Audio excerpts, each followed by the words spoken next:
the German Grand Prix is underway. Lights out here. Good start from Raul Fernandez. By Bezzecchi and Vierge. Excellent start by the Petronas Sprinter Racing man, the Spaniard, up into third. Then it is Gian Antonio and Jorge Navarro. Yeah, how costly could that be? Weekend. Normally a big fan, isn't he?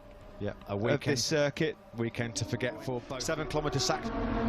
Yeah. 4 tenths, maybe more. 7 tenths, they were clear of Vierge through the third sector. This is Germany.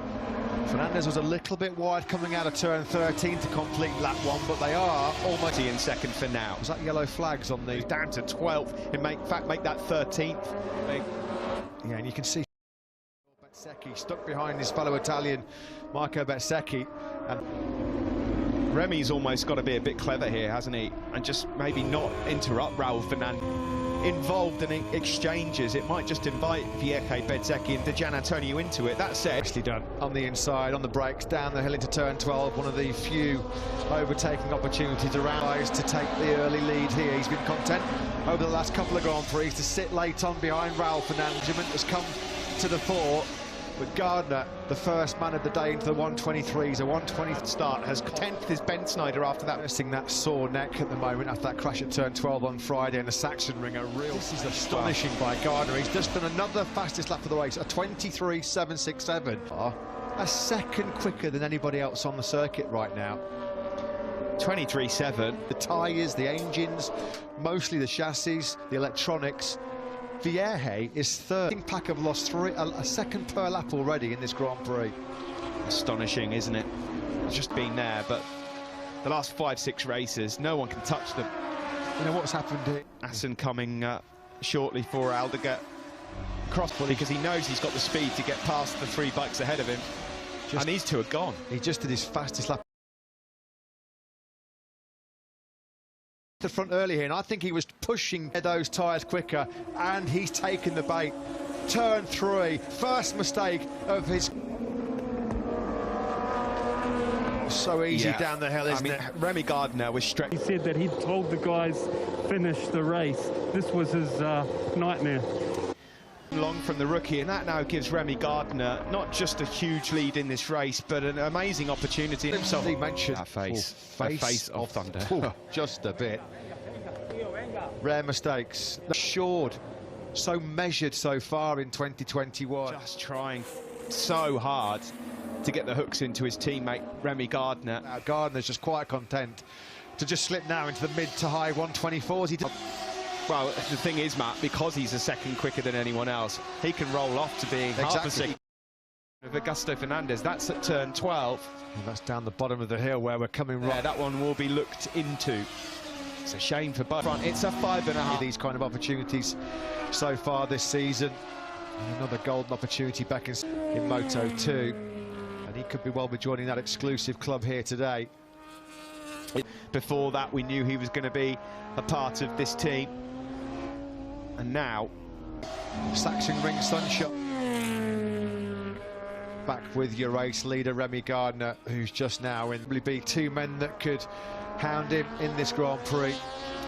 One of them was out of it right from the start, turn 3, and it's just let Vierge's rear tyre as well. Back with your race leader, Remy Gardner, while braking zone.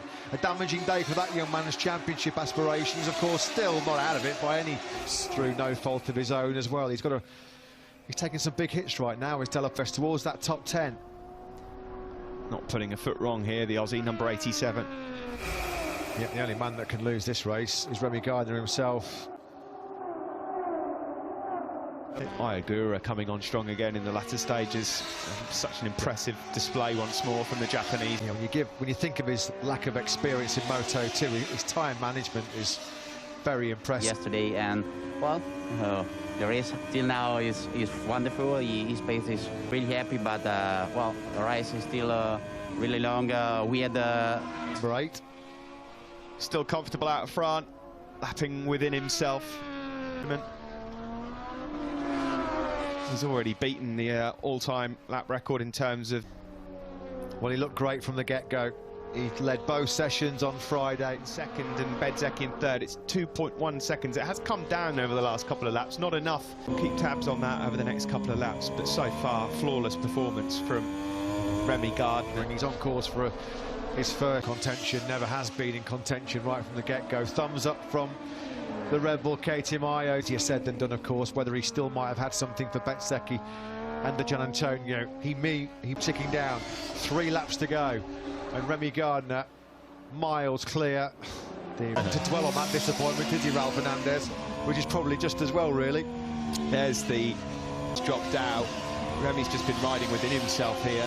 Canet's got bother. Canet's got late trouble. It was only a couple of laps ago that Canet was 2.2 seconds clear of Bezzecchi. Now then. Who else has gone down? Turn 1 short.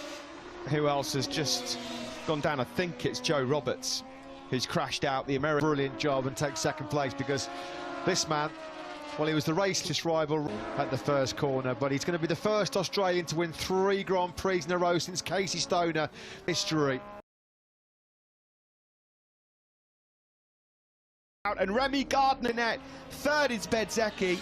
The Gian Antonio 4th, and Lowe's on the last lap manages to pick up 5th. This is on the very last lap. What a ride. What a rider there, Remy Gardner.